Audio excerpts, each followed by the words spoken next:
Assalamualaikum warahmatullahi wabarakatuh. Yang terhormat kepada Bapak Peri Supriyanto SEMSI sebagai dosen pengasuh mata kuliah Ekonomi Pembangunan. Perkenalkan, nama saya Cindy Mutiara, NIM 211223003 dari kelas 3 RPA Manajemen Prodi S1 Manajemen Fakultas Sekolah Tinggi Ilmu Ekonomi Rahmaniyah Sekayu. Baik, saya di sini akan menjelaskan tentang pentingnya pertumbuhan ekonomi.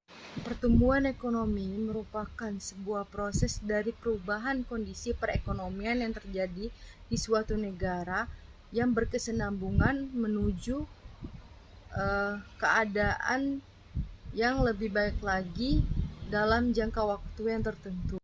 Ada 4 faktor utama yang mempengaruhi pertumbuhan ekonomi. Yang pertama, akumulasi modal, termasuk semua investasi baru yang berwujud tanah seperti lahan dan peralatan fisik, yaitu mesin-mesin dan sumber daya manusia. Yang kedua, pertumbuhan penduduk, hal-hal yang berhubungan dengan kenaikan angkatan kerja. Maka semakin naik jumlah angkatan kerja, maka semakin banyak juga jumlah pasukan tenaga kerja. Yang ketiga yaitu kemajuan teknologi, merupakan faktor yang paling penting bagi pertumbuhan ekonomi. Yang keempat yaitu sumber daya institusi atau sistem kelembagaan. Ekonomi suatu negara dapat dikatakan bertumbuh jika kegiatan ekonomi masyarakat dapat berdampak langsung kepada kenaikan produksi barang dan jasanya. Pemerintahan kemudian dapat membuat perencanaan mengenai penerimaan dan pembangunan ke depan. Menurut Rodrik et al. Tahun 2000, ada 4 fungsi institusi yang berkaitan dengan mendukung kinerja perekonomian, yaitu yang pertama yaitu menciptakan pasar atau market regulating. Institusi yang melindungi hak kepemilikan dan memastikan pelaksanaan kontrak. Yang kedua yaitu mengatur pasar atau market regulating. Institusi yang bertugas mengatasi kegagalan pasar, yakni institusi yang mengatur masalah eksternal, skala ekonomi, dan ketidaksempurnaan informasi untuk menurunkan biaya transaksi, misalnya telekomunikasi, transportasi, dan jasa-jasa keuangan. Menjaga stabil atau market stabilizing, institusi yang menjaga agar tingkat inflasi rendah, meminimumkan ketidakstabilan makroekonomi, dan mengendalikan krisis keuangan, misalnya bank sentral, sistem devisa, otoritas moneter, dan melegitimasi pasar atau market legitimizing, institusi yang memberikan perlindungan sosial dan asuransi. Baik, itu saja materi yang saya sampaikan. Materi selanjutnya akan disampaikan oleh teman saya. Jika ada kata salah, saya mohon maaf. Saya akhiri. Wassalamualaikum warahmatullahi wabarakatuh. Assalamualaikum warahmatullahi wabarakatuh. Saya Rehna Wulandari, NIM 211213019. Saya dari kelompok 4 ingin menjelaskan materi tentang karakteristik pertumbuhan ekonomi modern. Pertumbuhan ekonomi suatu negara dapat didefinisikan sebagai peningkatan kemampuan suatu negara untuk menyediakan barang-barang ekonomi bagi penduduknya. Kenaikan pada kemampuan ini disebabkan oleh adanya kemajuan teknologi, kelembagaan, serta penyesuaian ideologi yang dibutuhkan. Ketiga komponen pokok dari definisi ini sangatlah penting maknanya bagi suatu perekonomian, yaitu yang pertama, kenaikan output nasional secara terus-menerus merupakan perwujudan dari pertumbuhan ekonomi. Dan pertumbuhan ekonomi suatu perekonomian dalam menyediakan berbagai macam barang ekonomi, dan juga sebagai tanda kematangan ekonomi. Yang kedua, kemajuan teknologi merupakan syarat perlu bagi pertumbuhan ekonomi yang berkesinambungan. Yang ketiga, penyesuaian kelembagaan sikap dan ideologi harus segera dilakukan. Husney mengungkapkan 6 karakteristik yang terjadi dalam proses pertumbuhan pada hampir semua negara maju, yaitu variabel ekonomi negatif. Yang pertama, tingginya tingkat pertumbuhan output per kapita dan penduduk. Yang kedua, tingginya tingkat kenaikan produktivitas faktor produksi. Variabel transformasi struktural. Yang pertama, tingginya tingkat transformasi struktural ekonomi. Yang kedua, tingginya tingkat transformasi sosial dan ideologi. Faktor yang mempengaruhi meluasnya pertumbuhan ekonomi internasional. Yang pertama, secara ekonomis, ada kecenderungan bagi negara-negara maju untuk menjangkau seluruh dunia. Yang kedua, pertumbuhan ekonomi ini terbatas hanya pada sepertiga populasi dunia. Perdebatan tentang masalah pertumbuhan. Pertumbuhan ekonomi merupakan suatu proses yang tidak merata. Gustav Ranis, 1977. Dalam salah satu tesisnya yang dinamakan Trend of Pessimism, menyatakan bahwa berdasarkan data empiris yang tersedia, baik data time series maupun cross-section, memperlihatkan tentang adanya suatu konflik yang parah antara pertumbuhan ekonomi dengan keadilan sosial. Berikut fakta tentang fenomena kemiskinan dan tidak kemerataan di dunia. Yang pertama, menurut Ted Trainer dalam Developed to Death 1989, pertandingan rata-rata pendapatan masyarakat negara kaya dengan pendapatan masyarakat negara miskin hanya 1,5 saja. Pada tahun 1960-an, setelah program pembangunan dilaksanakan di seluruh penjuru dunia. Yang kedua, Business Week. Pada tahun 1999, rata-rata penghasilan para eksekutif puncak di perusahaan mencapai 419 kali dari gaji buruh pabrik mereka. Yang ketiga, UNDP, Unit National Development Program. Pada tahun 1998, bahwa 225 orang terkaya di dunia memiliki kekayaan terbesar lebih dari 100 triliun.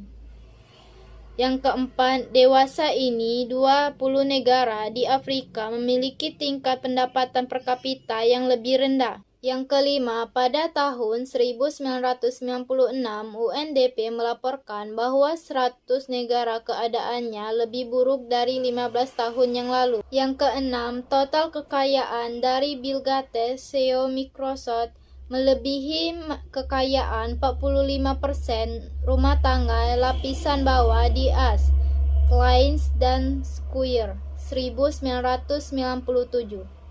Baiklah, sampai di sini saya menjelaskan tentang karakteristik pertumbuhan ekonomi modern. Wassalamualaikum warahmatullahi wabarakatuh. Assalamualaikum warahmatullahi wabarakatuh. Nama saya Bayu Sinrayansyah, NIM saya 211223018. Ya, saya tentang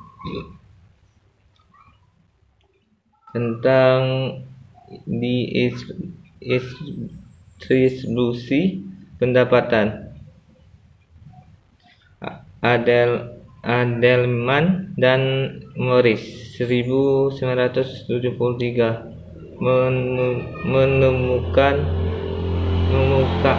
memukaan 8 menyebab tidak merata distribusi mendapat di NSB, yaitu pertama karena tingginya angka kelahiran, dan kedua karena tingginya angka migrasi besi. Yang kedua, inflasi, di mana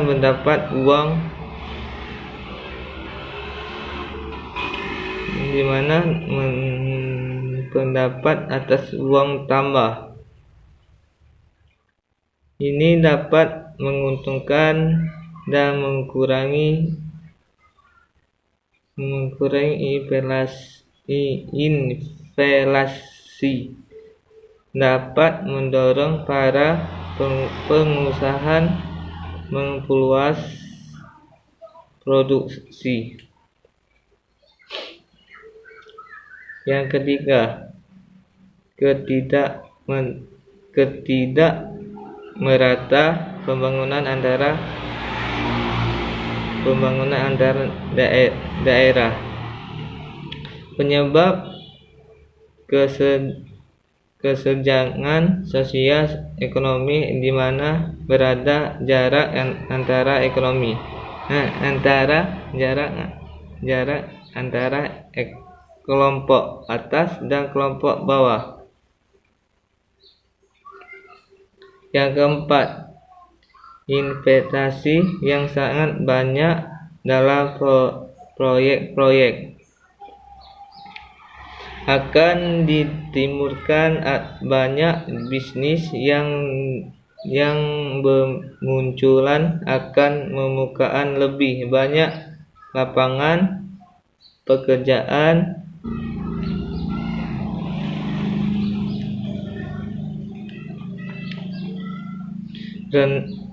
rendah mobilitas sosial, di mana kurangnya perpindahan masyarakat untuk menjadi masyarakat yang maju. Pelaksanaan kebijakan introduksi ekspor.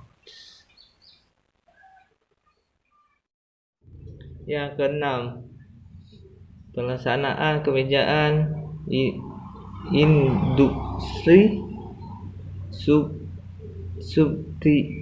substitusi impor yang meningkatkan kenaikan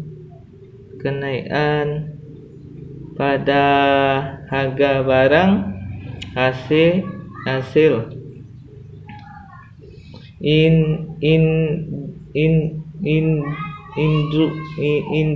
industri guna melindungi usaha-usaha golongan kapitalis. Yang ketujuh, memburuk nilai tukaran.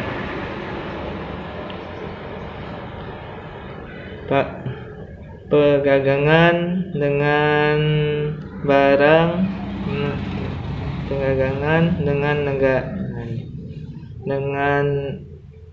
negara maju sebagai akibat adanya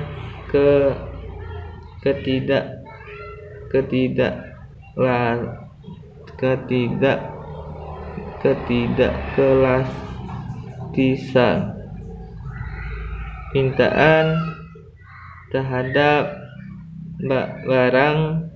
barang-barang ekspor NSB. Yang ke-8, hancurnya intribusi kerajinan rakyat seperti pertukangan, industri rumah tangga, dan lain-lain.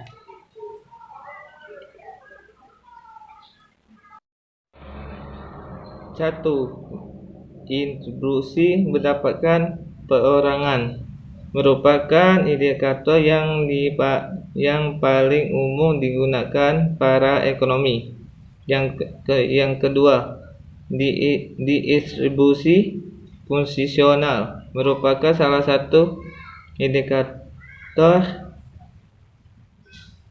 distribusi pendapat lain yang lazim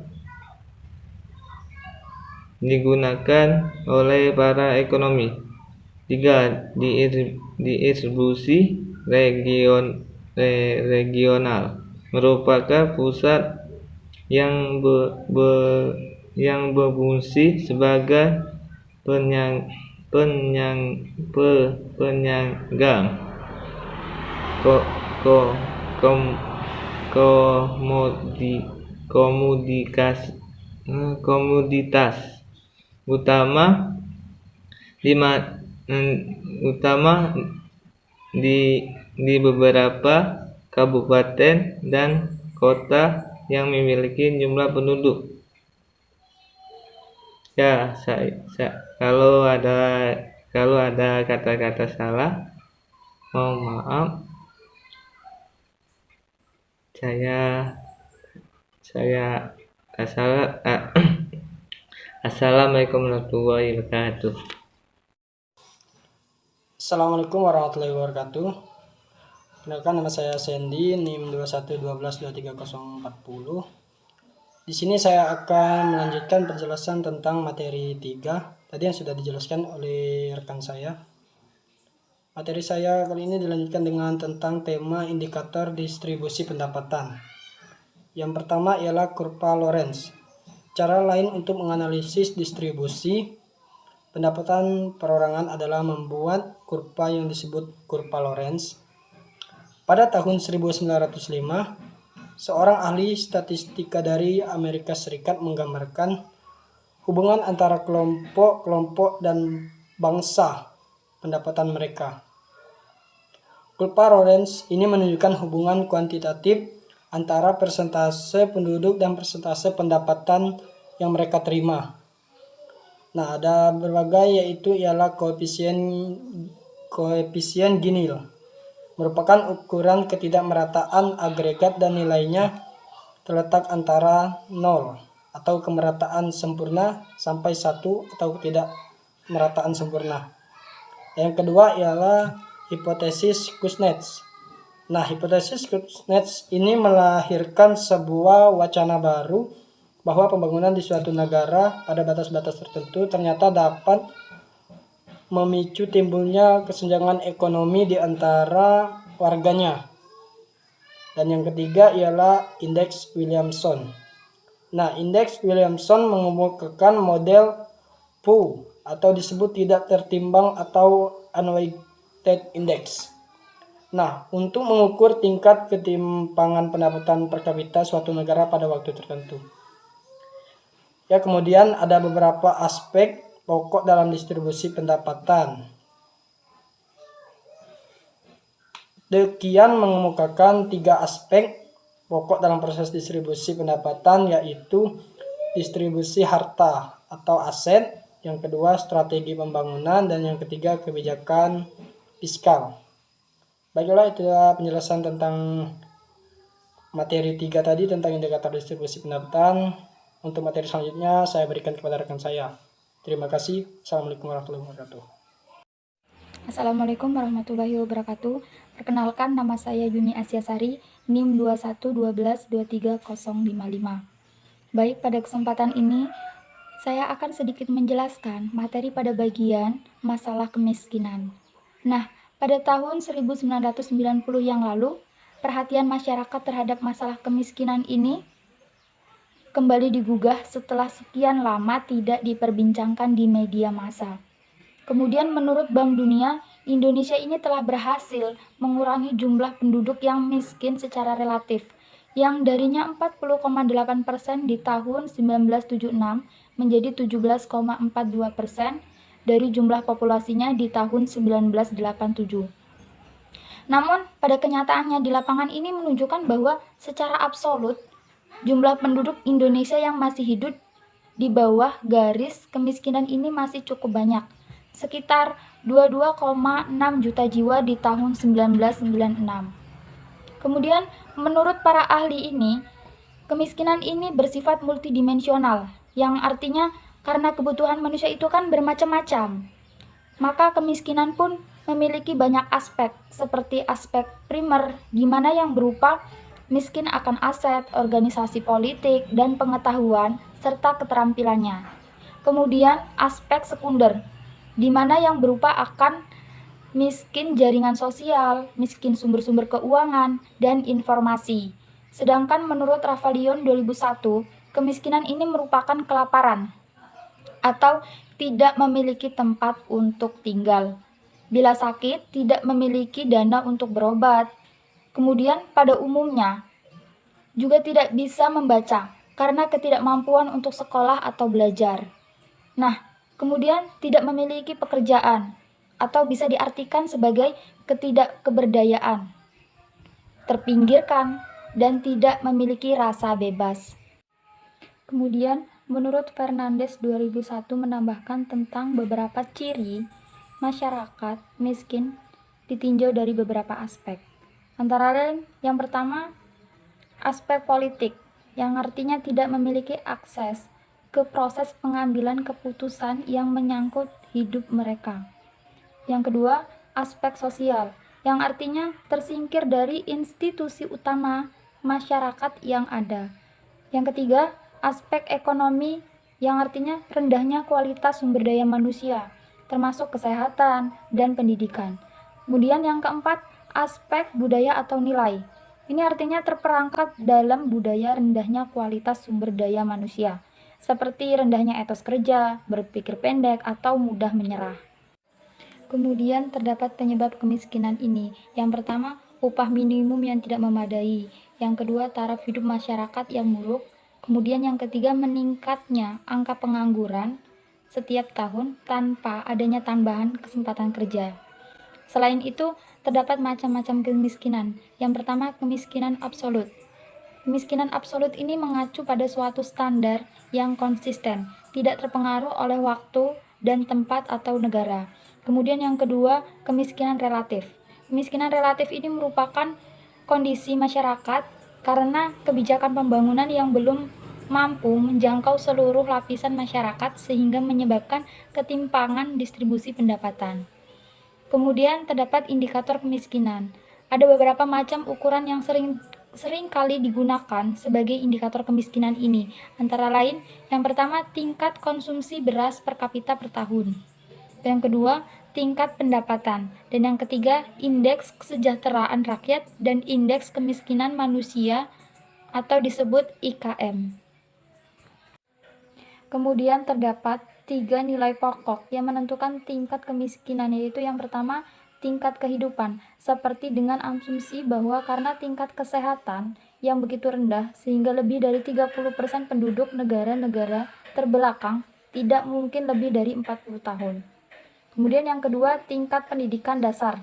Ini diukur oleh persentase penduduk usia dewasa yang buta huruf. Dan yang ketiga, tingkat kemampuan ekonomi. Kemudian terdapat strategi atau kebijakan pengentasan kemiskinan ini dapat dilakukan dengan yang pertama, pembangunan sumber daya manusia, dan yang kedua, pembangunan pertanian, yang ketiga, peranan lembaga swadaya masyarakat atau disebut LSM. Mungkin hanya itu yang dapat saya sampaikan. Kurang dan lebihnya saya mohon maaf. Saya akhiri. Wassalamualaikum warahmatullahi wabarakatuh.